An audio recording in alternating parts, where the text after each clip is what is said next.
अगला current affairs ये रहा बेटा आपके सामने। इस करंट अफेयर्स में हम क्या पढ़ेंगे, इसमें हम पढ़ेंगे Diego gratia island. Diego gratia island बहुत बड़ा विवाद है। It is a part of the British Indian ocean territory, BIOT लिखा होता है इसके आगे। ये ब्रिटिश की टेरिटरी है इंडियन ओशन के अंतर्गत। अच्छा, इंडियन ओशन में ब्रिटिश की कोई टेरिटरी होनी नहीं चाहिए। इसके लिए इंटरनेशनल कोर्ट ऑफ जस्टिस पहले से बोल चुके हैं, यहाँ से अब अपनी चीज़ें हटा लीजिए। बट भाई साहब सुने तब ना। तमिलनाडु के 15 मछुआरों को समुद्री सीमा पार करने के लिए डिएगो गार्सिया द्वीप में, है ना, क्या किया गया, हिरासत में ले लिया गया। इंडियन ओशन में जा रहे थे मछली पकड़ने, ना गए तो हमारी टेरिटरी है, उन्होंने कहा ये आइलैंड का भाई, इनको पता ही नहीं था, बेचारों को फंस गए। ये प्रवाल द्वीप है। It is a coral atoll, largest and the southernmost member of Chagos archipelago. ठीक है, ये क्या है, ये चागोस द्वीप समूह का सबसे दक्षिणवा और बड़ा सदस्य है।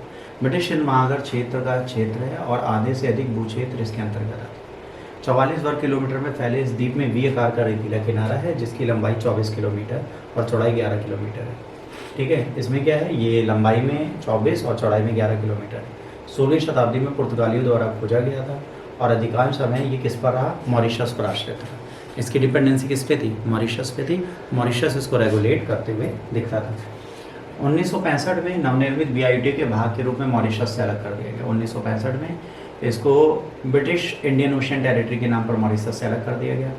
1966 में ब्रिटेन ने डिएगो गार्सिया को हवाई और नौसैनिक अड्डा बनाने के लिए अमेरिका को पट्टे पर दे दिया। 1966 में ब्रिटेन ने इसे किसको दे दिया, USA को दे दिया।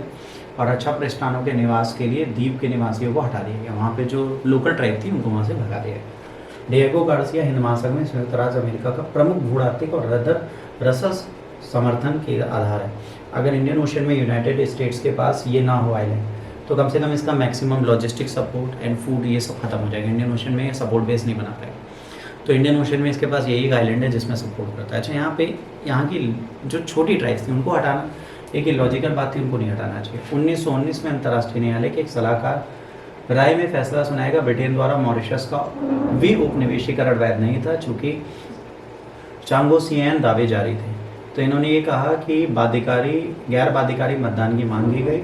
ब्रिटेन इस द्वीप समूह को अपना औपनिवेशिक प्रशासन खत्म करे और मॉरिशस को वापस दे दे। बट अभी तक इसे मॉरिशस को वापस नहीं दिया गया। आज भी इसमें US का बेस है and US is tackling it. ठीक, यहाँ पे खत्म होता है हमारा अगला करंट।